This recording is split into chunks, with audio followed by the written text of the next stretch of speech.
Hello, everybody. That's a little lower than it should be. Yeah, perfect. Hello, everybody, and welcome back to another episode of Kobold Chats. My name is Kendrick or Kendo, whichever you prefer, and it is another beautiful Friday that I get to be here with all of you. It's the middle of our day. Maybe you're spending time, maybe you're on break at work, maybe you're on lunch, maybe you're just hanging out at home, whatever it is.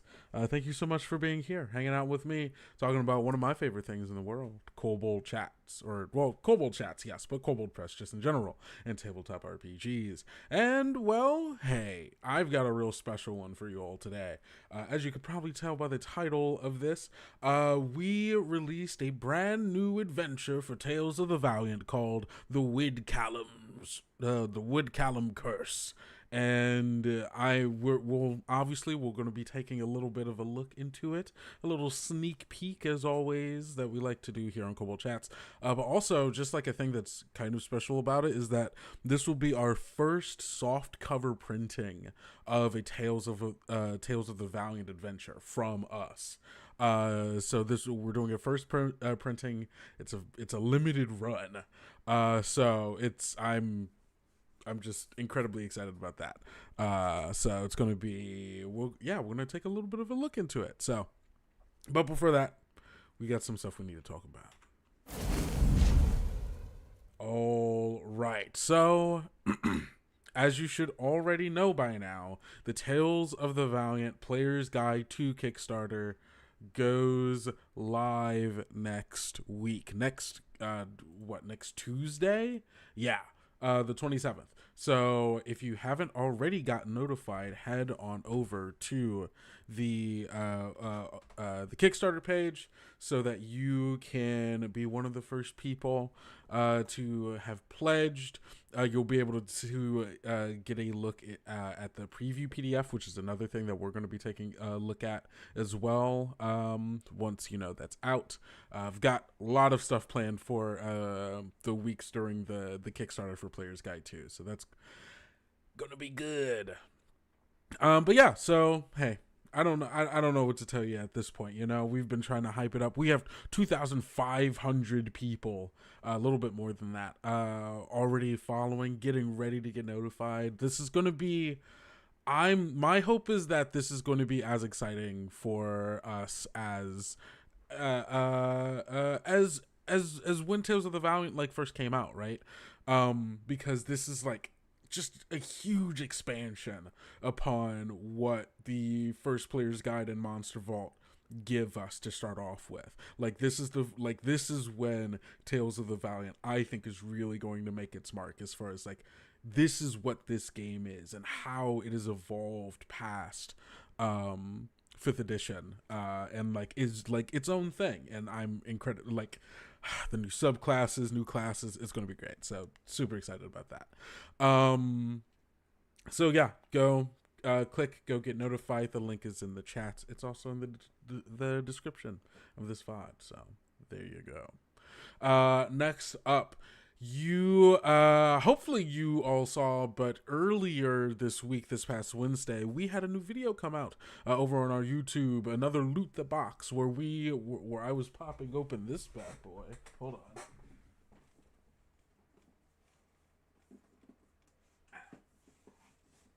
There we go. Bam! Oh no, that's upside down. Haha! Look at that. The Tales of the Valiant starter set from Steamforged Games. This comes out next. God, I think street date. It might be next week. So go pre-order it. It's so good. I love it. I talked about this more in the video for Loot the Box, so you can go check that out where I open it up, show you the inside, so on and so forth. Where can we get the maps for Wyddcallum Curse? They're not included in the PDF purchase. Ooh, great question. I will ping that, and hopefully I will have an answer for you sooner rather than later. Thank you for that. Don't forget to mention that your Foundry VTT stuff is on the same for their 5th anniversary. Oh, yes, you are correct. Let me see if I can pull that up really quick.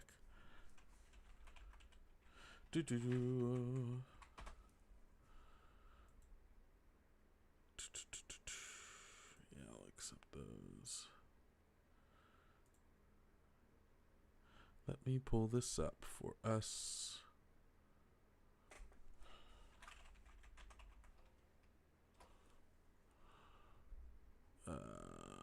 Come on.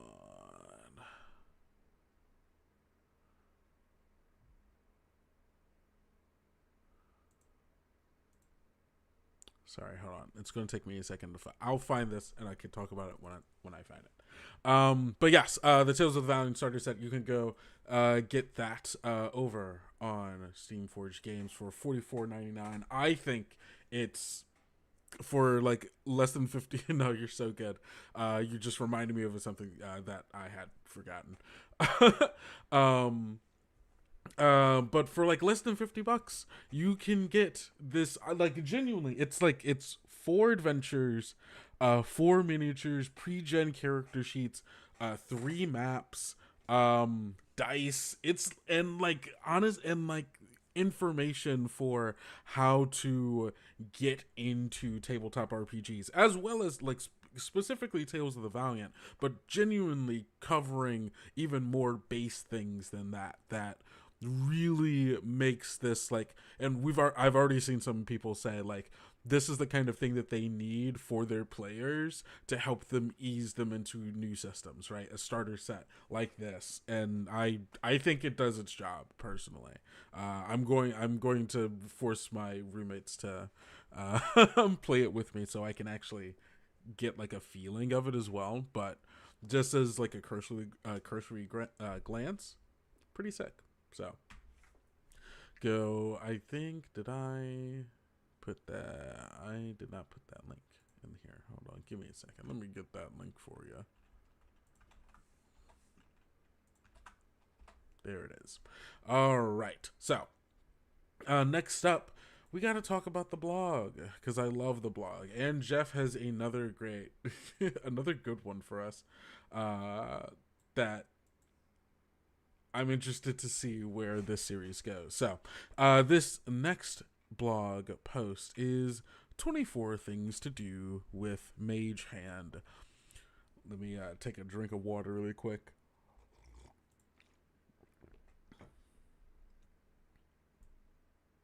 I got cursed by, what do you call it? That is kind of it. Wyddcallum is it's one of those real fun fantasy names, I feel. Where it's just like, we threw it's got like 2 Ds in it, and it's just good. No, it's not about competition, but just having the minis makes the TOV starter set better than. I think the minis are really good. And as I mentioned, they're the first minis I'll ever had. Back when I first started playing, I used a lot of tokens, especially during like the 4th edition, like when they were just selling boxes and boxes of like map tiles and character tokens. So it was like that, and then like Legos and stuff for for our characters. So this is the first time. It's so good. I love it so much. Okay. What were we talking about? We were talking about 24 things to do with the Mage Hand. One of the classic cantrips over multiple versions of D&D is Mage Hand. In 5th edition, Mage Hand takes an action to cast, so in combat, you probably have some better choices. But during exploration and social encounters, having a subtle 30-foot reach can be just the thing. Prestidigitation might get all the glamour as an all-purpose cantrip, but new players shouldn't sleep on Mage Hand. Having high quality minis is also important. Getting blog minis would certainly detract from the set. Yeah, for sure. The rundown on Mage Hand. The Mage Hand spell doesn't have material components, so you can still use it if your focus or component pouch is taken from you. Locked in a cell? No problem. It only lasts a minute, and it can't attack, activate magic items, or carry more than 10 pounds. But those are hardly a speed bump to the usefulness of this less than first circle spell that you can cast all day long. The secret power of Mage Hand for a spellcaster is the fact that it lasts for a minute and doesn't require concentration. You can keep it going even while you cast another spell that does heavier lifting. Use it to help sell an illusion, complement an invisible ally, or hold something down during a gust of wind spell. All a legit dual spell uses thanks to this aspect of the cantrip. Need more ideas? Here's 24 of them.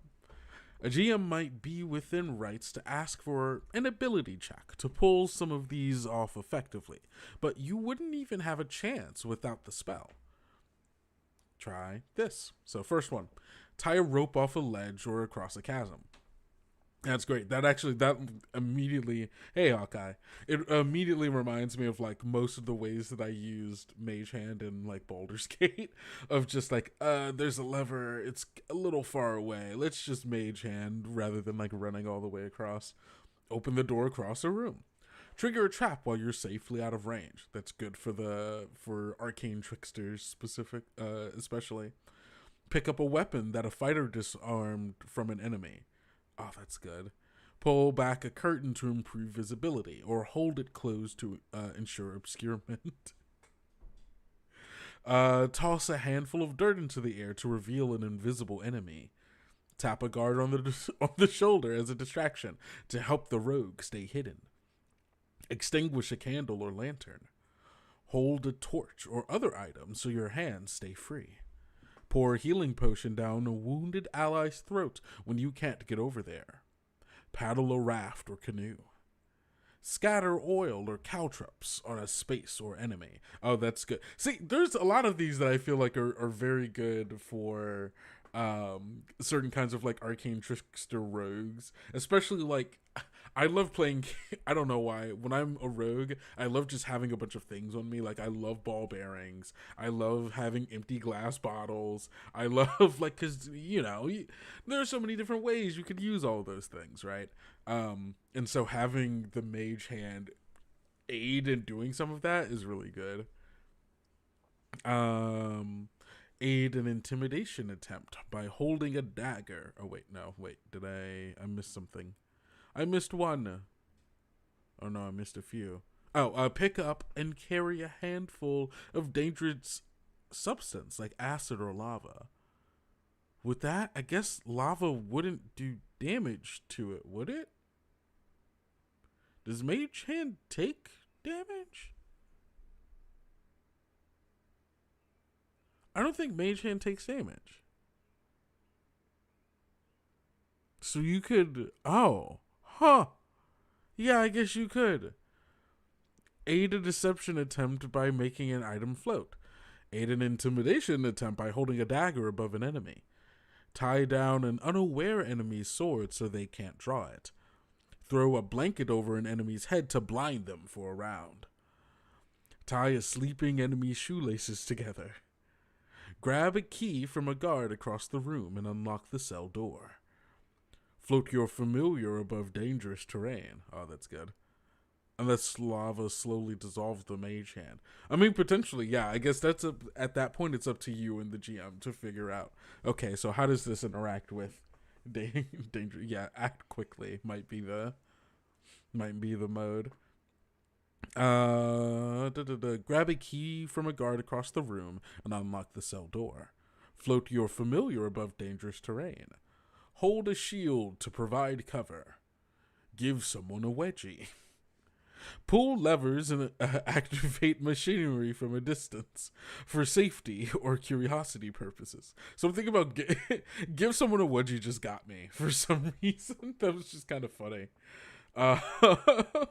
Imagining this wizard being like, okay, how are we going to get them? Oh, like just some like wizard bully.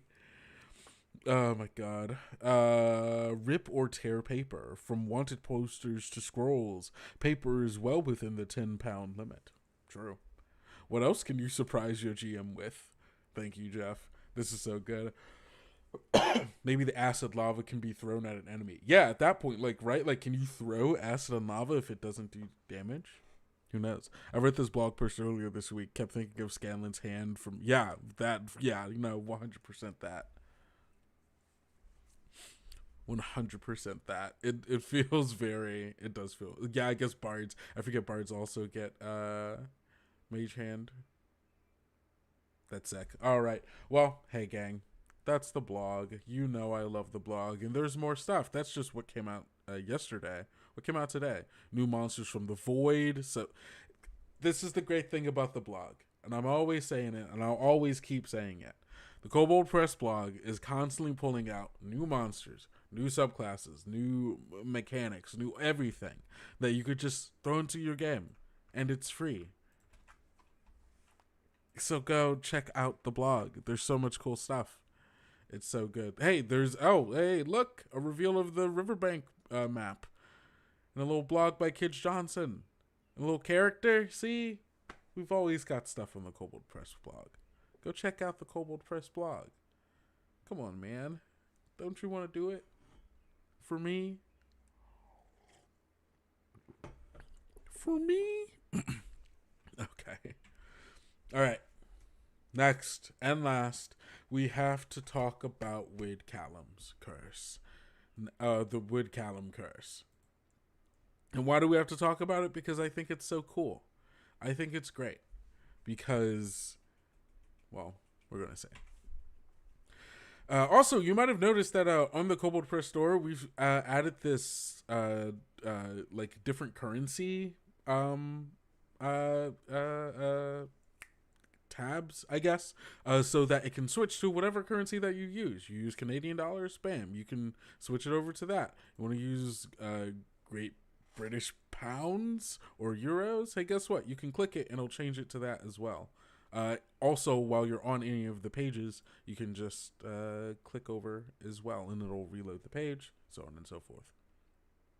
Always loving the blog, especially Midgard Monday lore parts. Happy to see more Midgard content as always, and there's always going to be more coming. So yes, Wyddcallum Curse. As I was saying, this is this is the first Tales of the Valiant adventure that is being printed as a softcover book. So hey, it's limited availability. This is a first printing. If people like it, maybe we'll get a second printing. But right now we're sticking with the first one. See how it does. So hey, go and get it. So this is Wyddcallum. Let's take a look at this cover.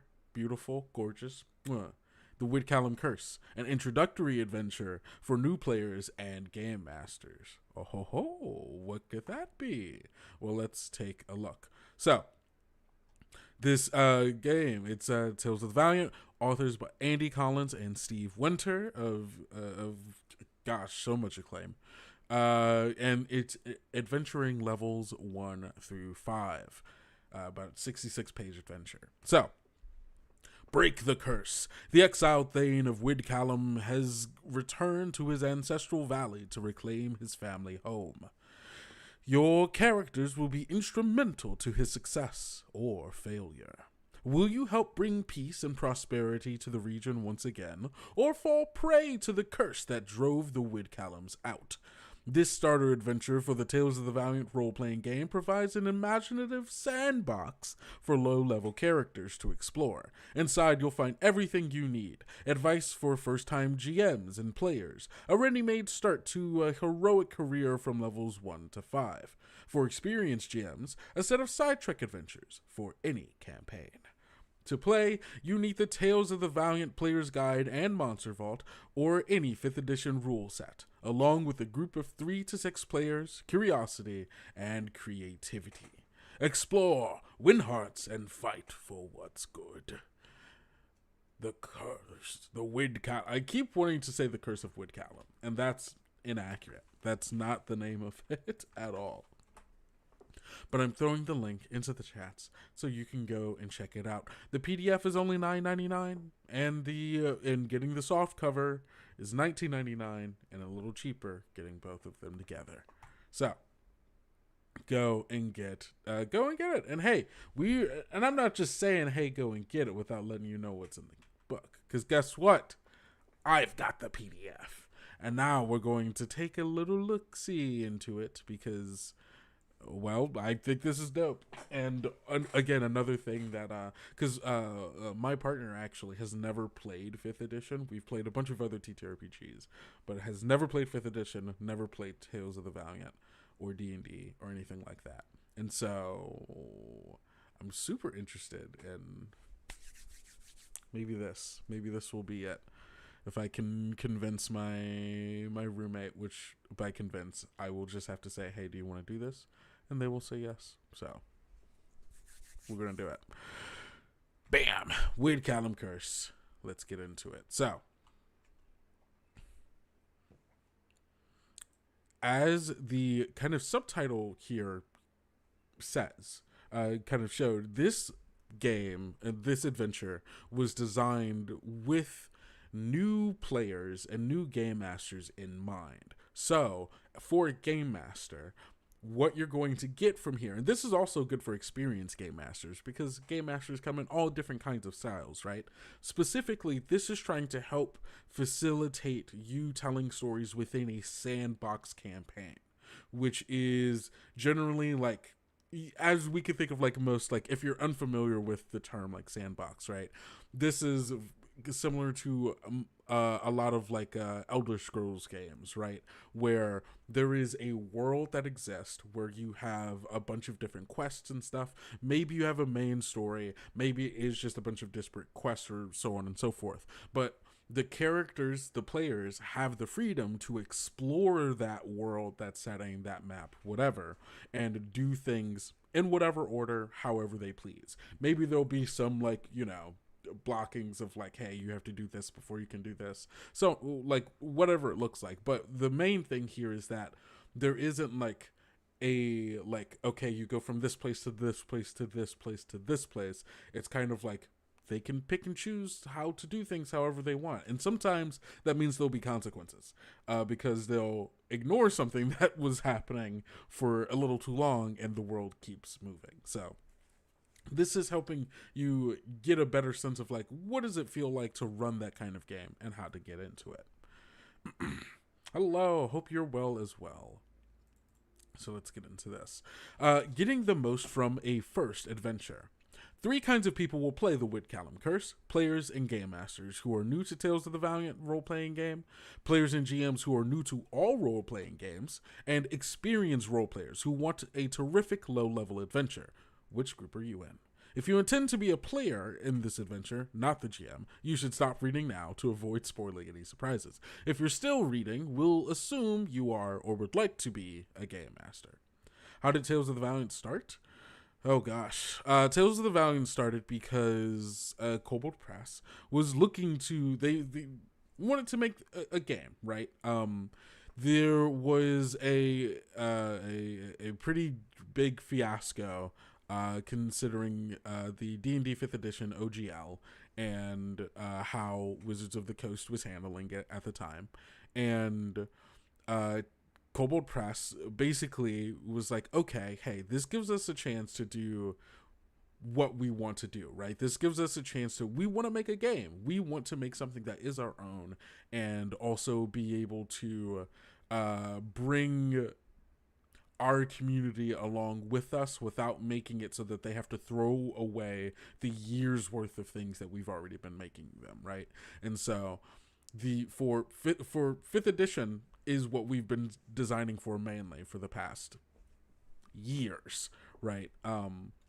And we didn't want anyone, like, and people loved the Tome of Beasts books, the Tome of Heroes, Deep Magic, so on and so forth. So we didn't want people to have to throw that away and start brand new. We wanted to use all of the experience that we've already gained, and while also being able to, like, stake a claim on this thing that we love and this thing that we've been, like, working on for so long, and also be able to make it our own, right? And so Tales of the Valiant is born from the foundation of 5th edition, but with everything that we've learned about the system and how we like to play with the system, and like our own style of like being able to have characters feel empowered and feel like the fiction is backed by the mechanics, and like, I don't know, just bringing like a really strong push towards the kind of power fantasy and fantasy adventure that we were looking for.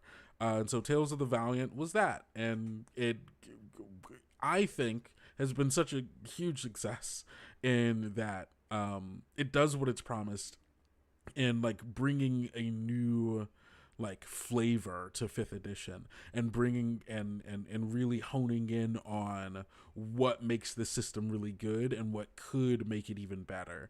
And that's also why I'm really excited for the player's guide too, because it continues to build on that while also adding some new things, especially in regards to like character options, and like because there's some options that I don't think I've seen before that I'm like, oh yeah, that's gonna be cool. I want to play a garlic person.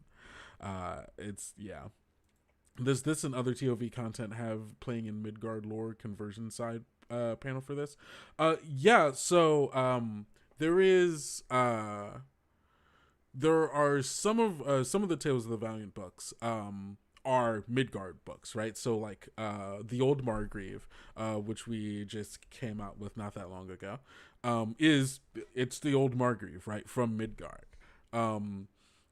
In the Labyrinth World book, Midgard is one of the core worlds of the Labyrinth, so there's going to be information about it from there as well. And then also we've just put out other like PDFs and stuff of like Midgard lineages, backgrounds, things of that nature. Like there's a certain amount of keeping Midgard in mind whenever we're kind of talking about a lot of stuff, but also keeping in mind the labyrinth and all of the worlds that exist in that as well. With the labyrinth kind of being the considered like default setting for Tales of the Valiant, but that includes a multitude of world in which Midgard is included. Went on the whole thing, but I don't regret a second of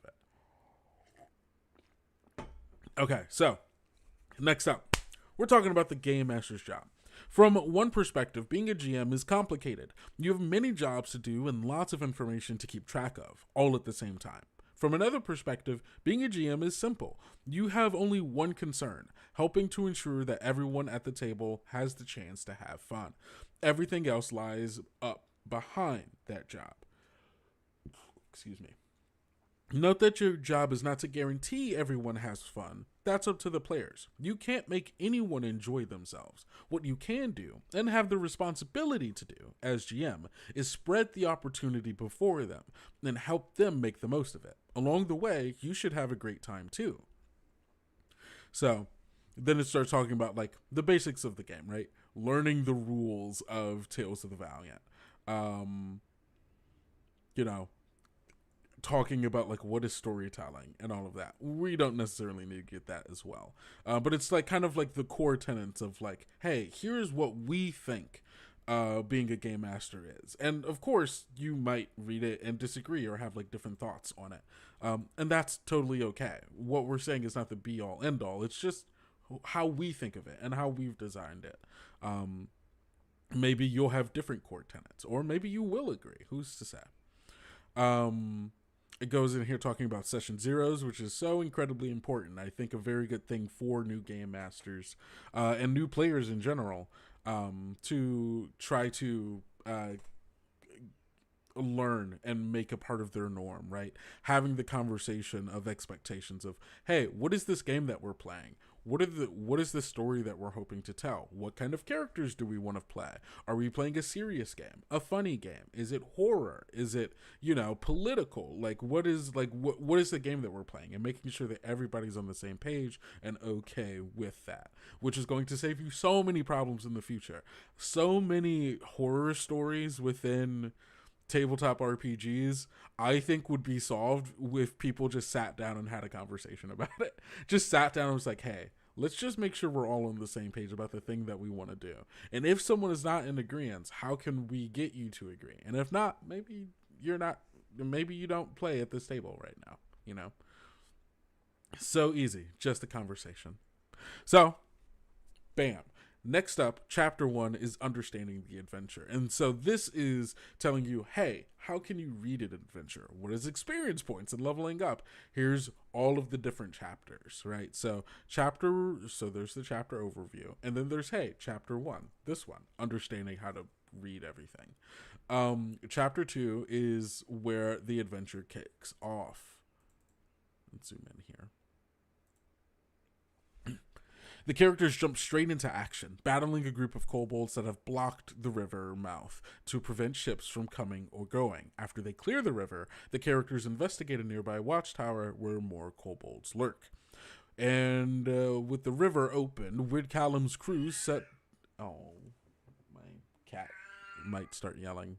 She is old and a little deaf, so she can't hear how loud she is. She does yell louder because of it, and she does get a little confused. So when she wakes up, she goes, "Where am I?"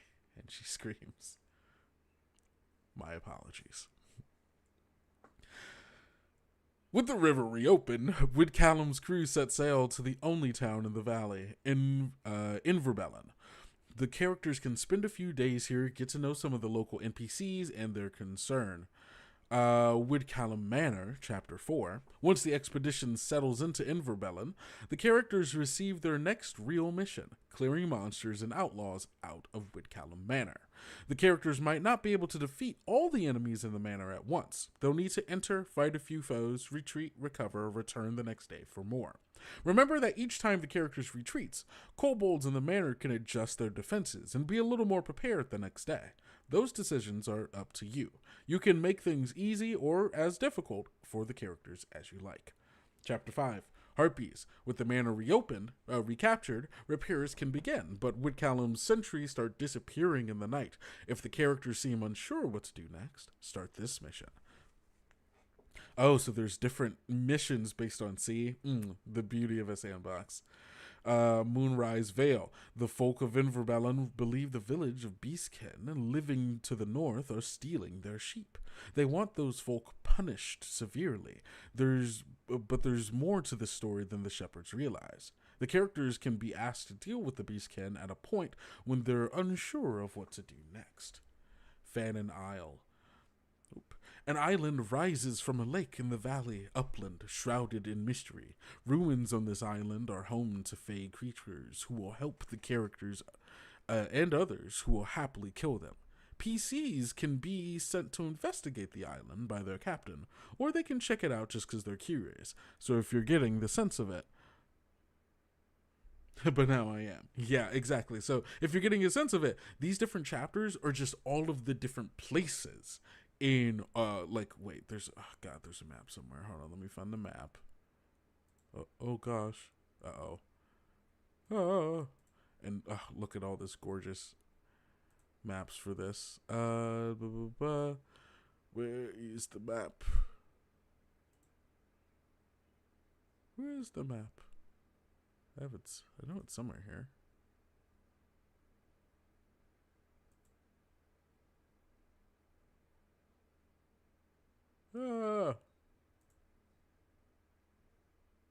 Where's the map? I know it's in here because I have the map somewhere.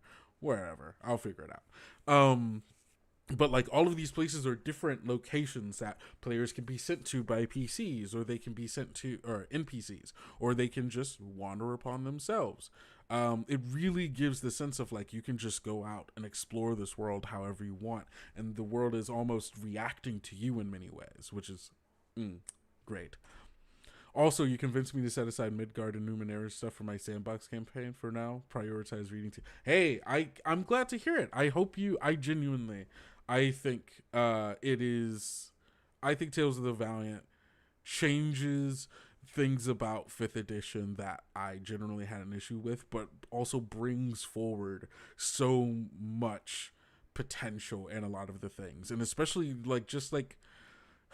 The way that classes are redesigned, it makes me feel like as a bard main, it does so much for me in a way that the original 5th edition bard, I hadn't really been realizing what I wanted. And we're talking about the bard really quick. Hold on. Let's get back over here. We're talking about the bard really quick. I, as a bard main, as a performer, I love the bard. The 5th edition bard, the D&D 2014. I can't talk about 2024 because I've not read it, so I don't know if there have been any changes really. The 2014 bard, I realized, and it took me, and I think it took me until reading the Tales of the Valiant, um, the Tales of the Valiant Bard, how much I'm actually disappointed with the 5th edition Bard, because it doesn't, and I think this is a general thing about a lot of the classes in 2014 D&D, and again, this is just a personal feeling, is that I don't actually feel like I'm playing the class. Like, the fiction does, the mechanics of D&D 2014 don't match the fiction of how I imagine the characters being. And the bard specifically doesn't, like, I don't get the sense that I'm like a performer. I don't get the sense that I'm using, like, I can flavor all of it, right? Like, it gives me an instrument and it lets me cast spells. And so, like, I assume, right, I fill in the fantasy of, like, oh, this is how I use my particular magic, so on and so forth. But the Tales of the Valiant Bard specifically has a performance mechanic that gives me an aura that changes the battlefield by way of my performance in the way that I would like, which is what I'm imagining I'm doing in 5th edition when I'm playing a bard. But, like, again, that's just, like, I have to fill in those gaps, and there's nothing mechanically that really, like, bardic inspiration is cool and all, but, like, it, like, one person at a time doesn't really feel like what I'm supposed to be doing, if that makes sense, right? The aura affecting multiple people at the same time, everyone who can hear me and see my performance being affected by it, that feels like the thing that I'm supposedly doing, right? The fiction and the mechanics aligning together, allowing both to help prop up a story that isn't just solely in your mind, is cool and good, I think. And that's my rant about the bard. Let's go back. Okay.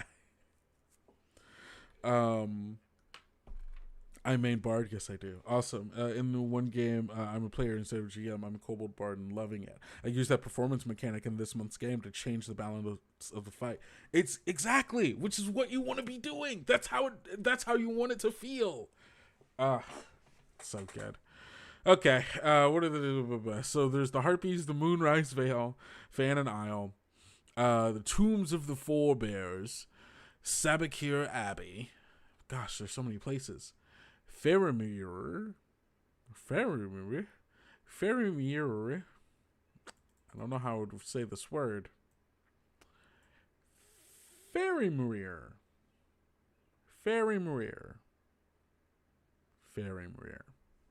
Locals consider the boggy, tangled maze like Faramir to be the most magical and most dangerous expanse of Strath-Dubgal.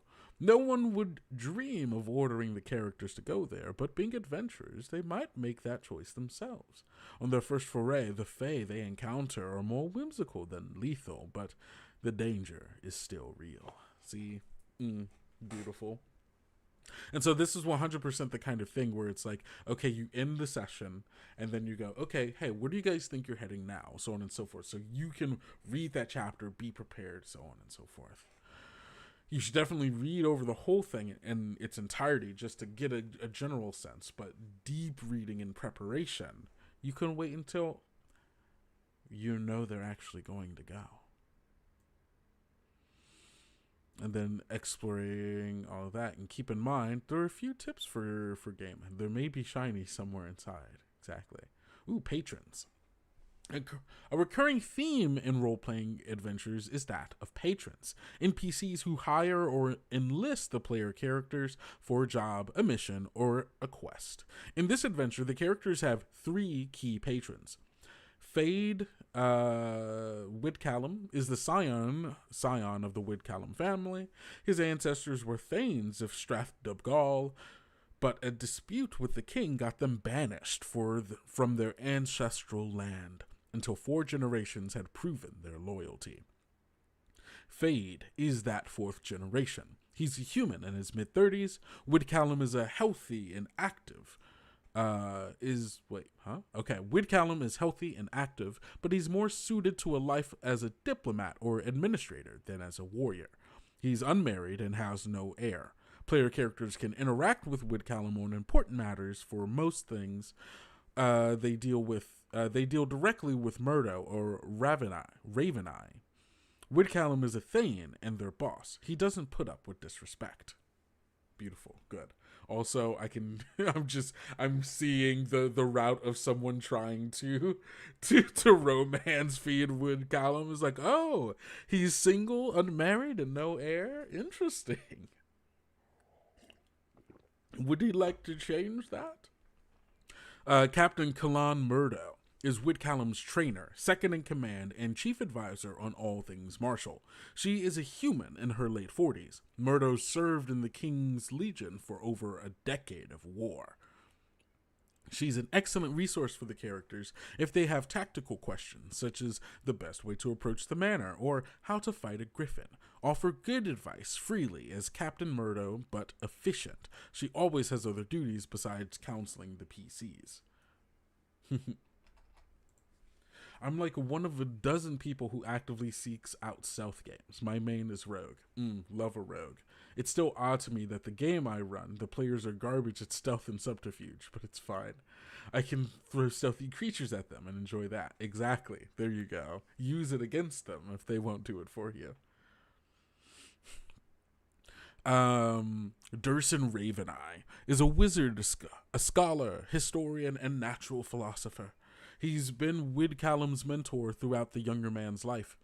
Raveneye appears to be a human in his 50s, but he's older than he looks.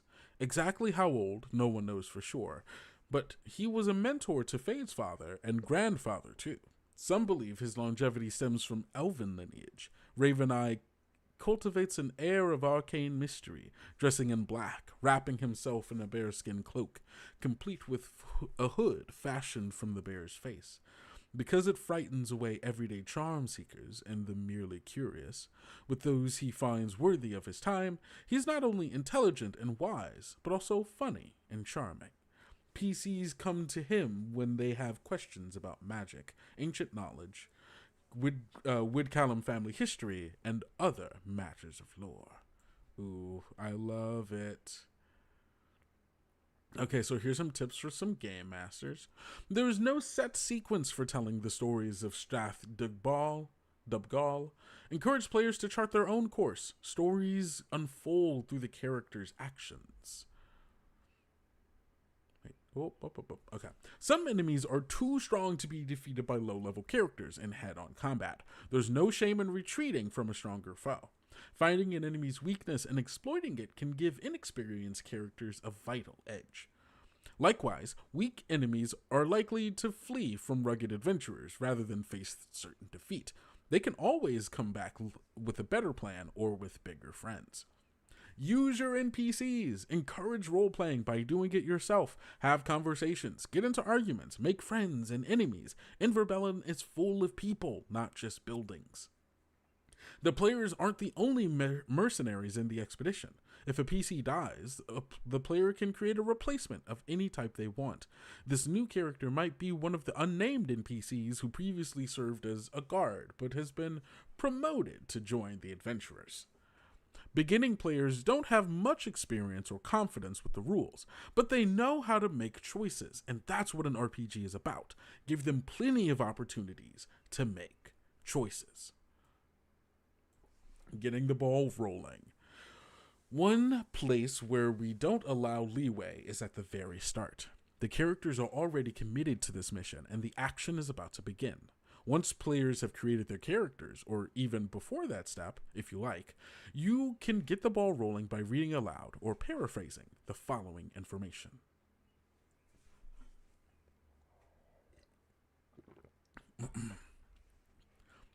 A century ago, the noble Wyddcallum family was exiled from its ancestral fief as punishment for conflict with the king. They kept their title but were forbidden to return home until 4 generations had proven their loyalty. That time has come. The current Thane, Wyddcallum, is organizing an expedition to return to the distant Dubgall and reclaim Wyddcallum Manor. He's hiring sailors, laborers, skilled workers, and adventurers to act as guards and soldiers. That's where you come in. You signed on to do the perilous work of recapturing the manor from whatever monsters and outlaws have moved in, protecting workers against wild beasts and exploring the untamed parts of the valley.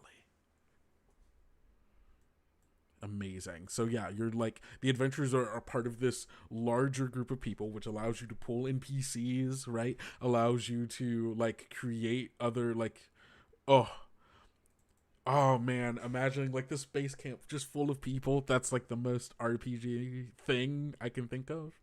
And that's real nice. And so chapter 2, cutting the table. This is getting in here.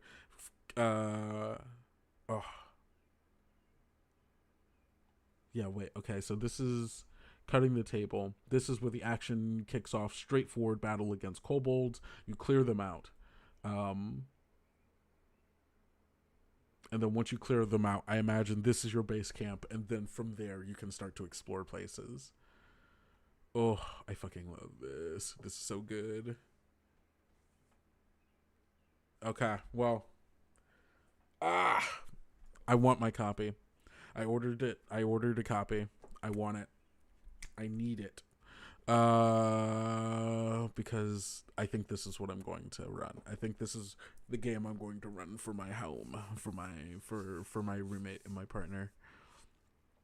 You could probably do this with 2 people, right? How many adventurers does it say? It's just a series of low-level adventures. By the end, does it say how many? The adventure is suitable for a party of 4 to 5 characters. 4 to 5 characters. Well, it could be those 2, and then have some of the other NPCs that they can choose that can go with them.